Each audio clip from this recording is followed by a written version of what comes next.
I don't know about you, but it's not the sitting down, it's that getting back up sometimes. It's a little difficult. Well, good morning, everybody.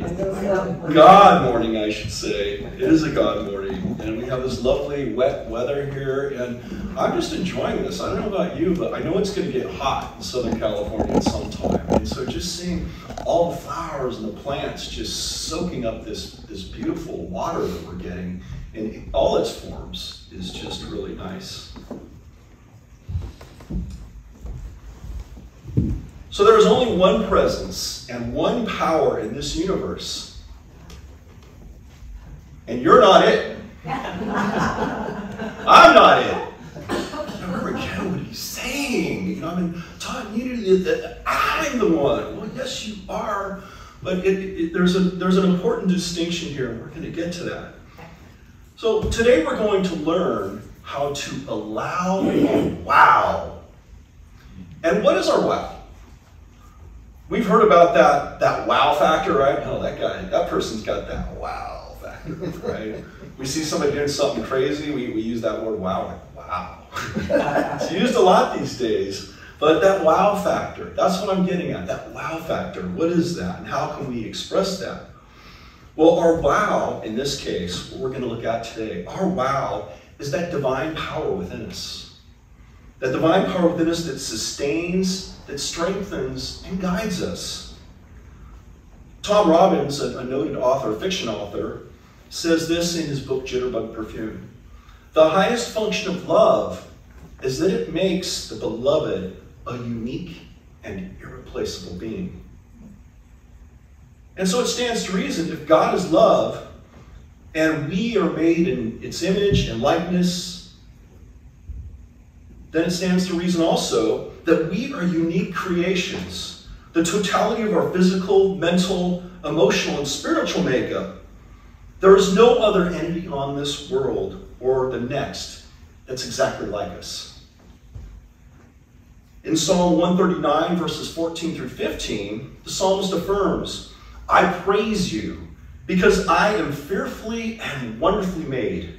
Your works are wonderful, and they know me full well. My frame was not hidden from you when I was made in the secret place, when I was woven together in the depths of the earth. I love this song because what it says to me is this one power, and think about this. I invite you to just contemplate this. Think about this one power. In unity, we have our statement, our first unity principle. There's only one power, one presence, active in the universe and in my life. God the good. So I think about this one power, this one presence that's active in the universe.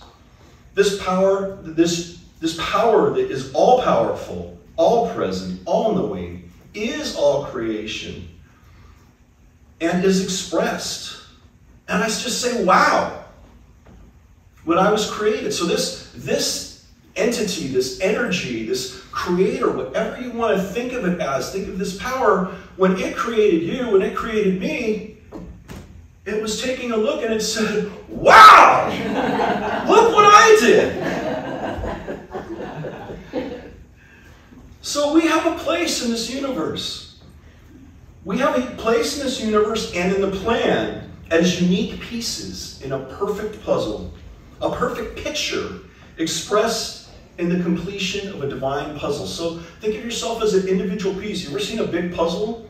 My mother-in-law loves puzzles. She's always got a puzzle going. And it's some beautiful scene or some beautiful room or just some awesome picture. And there's all these little tiny little pieces. And I think of, this picture of God, this perfect picture, and we're all these little tiny little pieces. And not one piece is the same.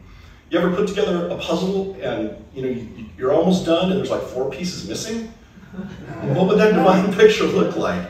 It wouldn't be very complete. So again, thinking of yourself as this puzzle in this divine picture. So we are called in this life to express this idea of God in us as Christ as only we can. And all of us are endowed with special gifts. Some people, like Tim over here, are great musicians and they are able to express themselves musically. Some express, like me, I like to talk, so I express myself through talking, sometimes singing. Others are good with numbers. They can express themselves analytically. And others are good writers. They express themselves through word and prose. And some people are great picture takers and have an eye for picture, like Teresa back there. So we all have these unique endowed gifts that are given to us by God. So again, we are called. This is our wow factor, this totality of everything. And we are called to let this wow factor express. So, are you ready to express your wow? Yes. Yes? Give me a wow. Wow. All right. In our affirmation, I want to go back to that. We covered this in our meditation. It is not I, but the Spirit within that does the work. Let's say that together once. It is not I, but the Spirit within that does the work. And Jesus said in the Gospels that all who exalt themselves will be humbled, and all who humble themselves will be exhausted. I'm exhausted.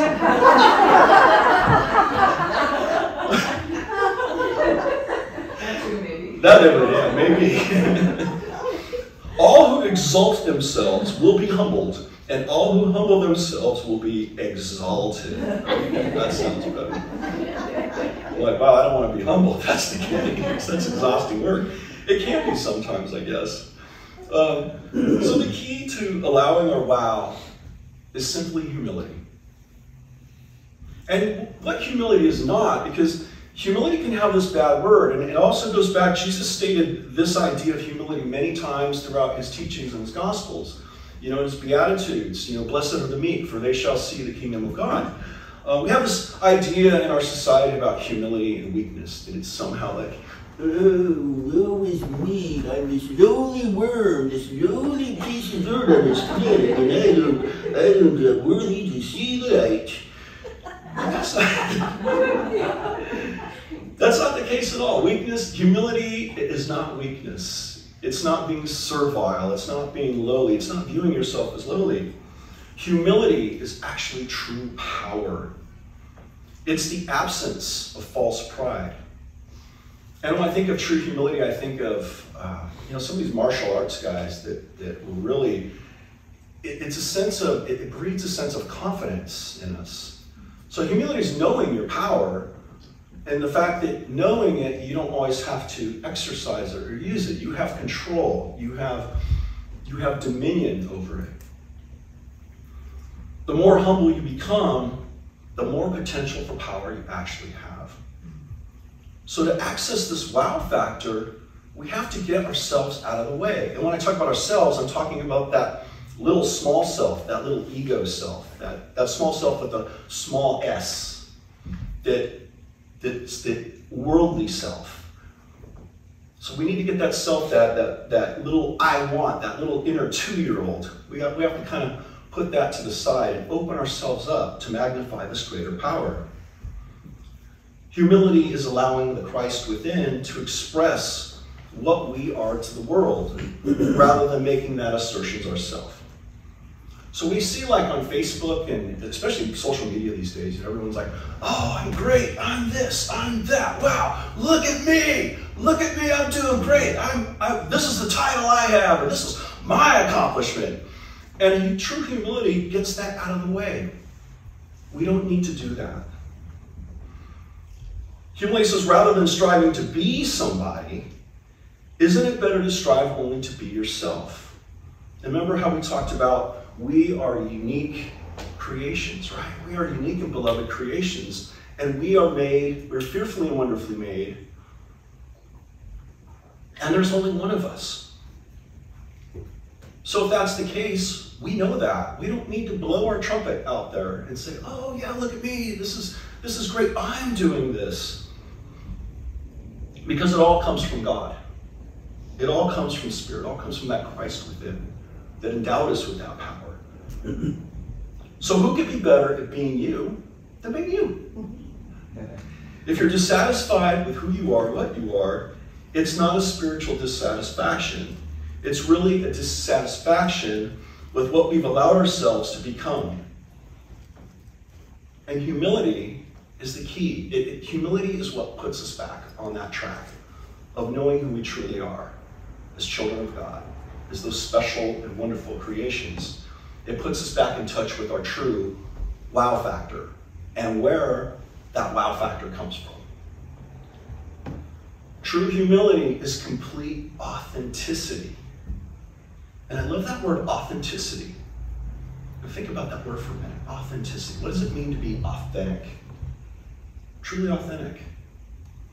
Maybe it means we don't have to put on pretenses. Maybe it means that it's not about how many letters we have after our name or before our name. You know, authentic means we don't have to act a certain way around groups of people. You know, we can just be ourselves and be accepting of that. And if somebody doesn't accept us for who we are, then oh well. Maybe we find another tribe. But that word authenticity and what it means to be that, and think about how many issues that causes nowadays when people feel like, you know, we can't feel like we're authentic. What does that do to us? So again, it's embracing that idea of we are a unique and beloved creation, and there's nobody else like us. We can be a square tire on a car with 3 other round tires, but we're still made for a purpose, and we still serve a purpose. So true humility is complete authenticity, and if we have to cheat to get something, or fight to keep it, it wasn't ours in the first place. Humility doesn't use anyone, doesn't need to use anyone or anything.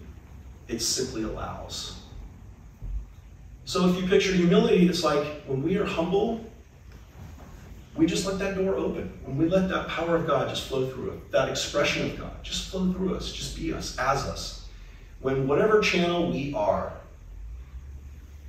I love in the Old Testament, especially with the prophets, when God was calling all the prophets, and usually the prophets weren't scribes, they weren't leaders, they weren't political leaders. No, they were lowly. They were folks that were considered lowly. They were folks that were shepherds. They were folks that were considered in the menial trades, maybe slaves. Those were the prophets. Those were the persons that God used as his voice. God used as the voice to bring about the message. And so again, it's that idea of humility, when we are just operating in our own lane and just expressing out of our own skin, that we're not asserting to be something we're not, that spirit, that divine spirit, that divine intelligence can work through us, can use us as a channel for the good that it wants to express. Maybe it's in song, maybe it's through accounting, maybe it's through beautiful videos that are created, maybe it's through lovingly preparing food for others. In these little ways, we can be of service.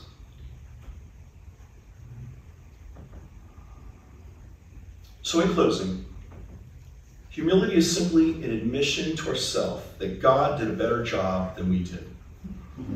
And that if we want to reclaim our true identity, humility is simply being ourselves. It's the acceptance of our wow factor, the one presence and one power that is God, expressing in us and through us and in this world.